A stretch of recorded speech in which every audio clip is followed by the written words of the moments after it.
Mga kapananampalataya, may oras ka ba? Tara, samahan ninyo kung pagnilayan ang mga salita ng Diyos.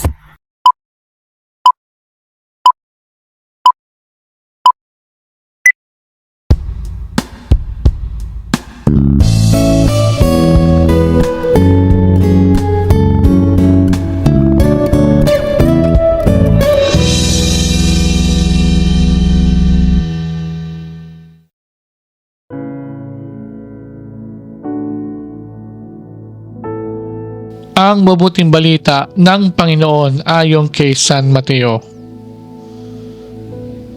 Si Jesus ay ipinanganak sa Bethlehem ng Hudiya noong kapanahunan ni Haring Herodes.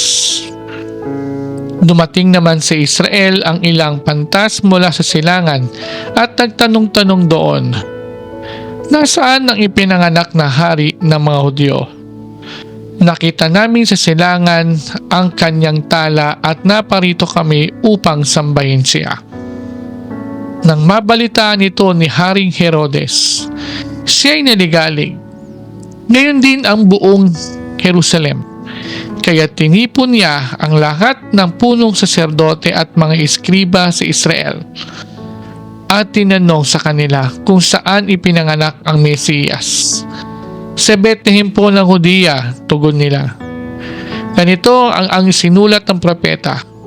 At ikaw, Bethlehem, sa lupain ng Huda, ay hindi nga huli sa mga pangunahing bayan ng Huda, sapagkat sa iyo lilitaw ang isang pinuno na mamamahala sa kanyang bayang Israel.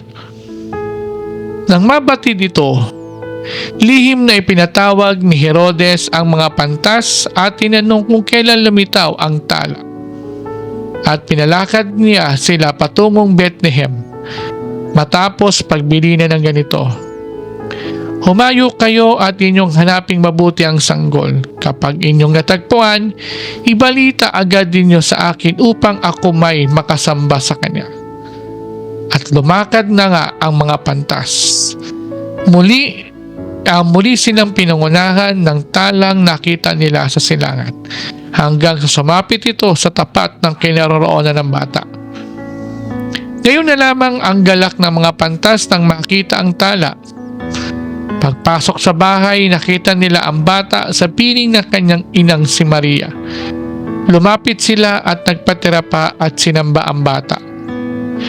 Binuksan nila ang kanilang mga sisidlaan at inihandog sa kanya ang dala nilang ginto, kamanyang at mira. Nang sila'y pabalik na, sinabi sa kanila ng Diyos sa pamagitan ng panaginip na huwag na silang babalik kay Herodes, kaya nag-iba na sila ng daan pauwi. Ang mabuting balita ng ating kaligtasan.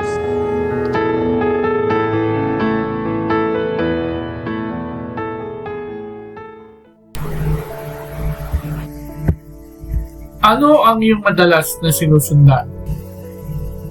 Mga kapananampalataya, ipinagdiriwang natin ngayon ang kapistahan ng Epipanya o ang pagpapakita ng sanggol na si Jesus sa mga pantas o wise men.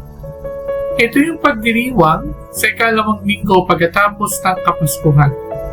Ngayon din nagtatapos ang panahon ng Kapaskuhan. Lumitaw sa kalangitan ng isang napakaliwanag na tala.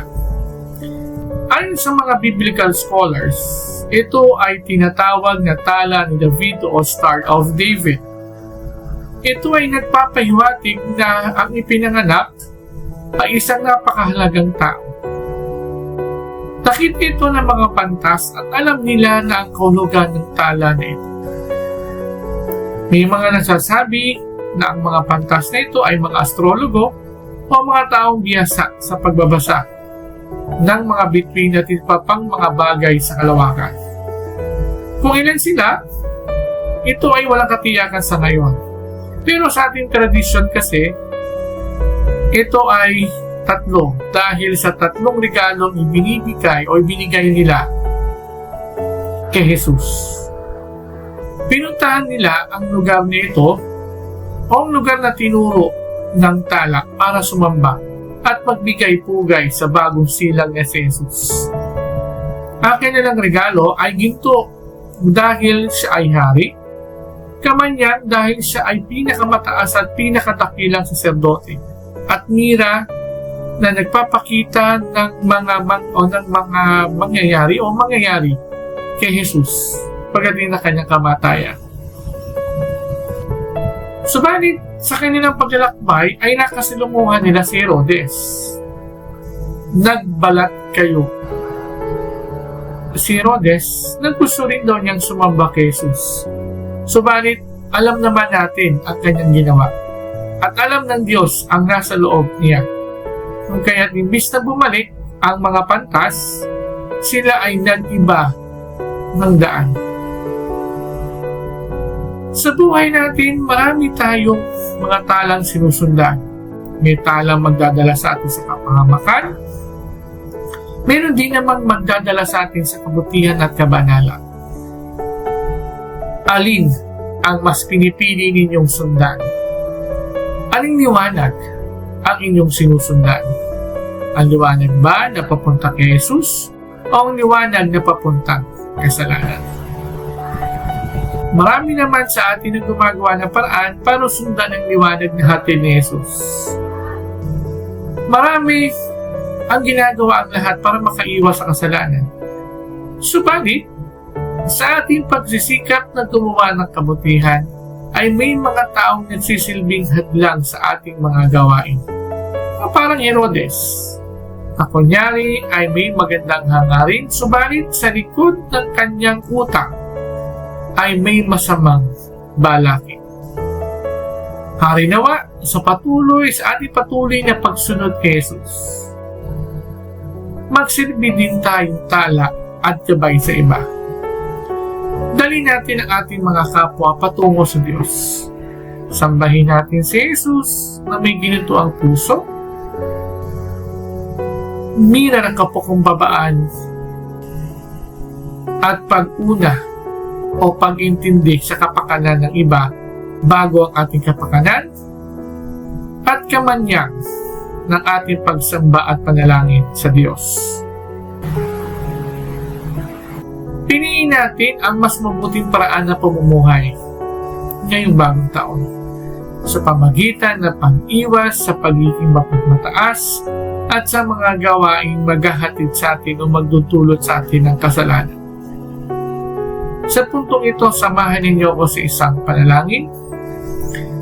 Panginoon, magsilbi ka nawa na aming tala at gabay sa aming pamumuhay, sa aming mga gawain. Dalhin mo kami sa liwanag, sa piling ng Diyos. Tulungan mo rin kami na kami mismo ay magsilbing gabay at taga-akay ng iba patungo sa iyong kaliwanagan. Amen.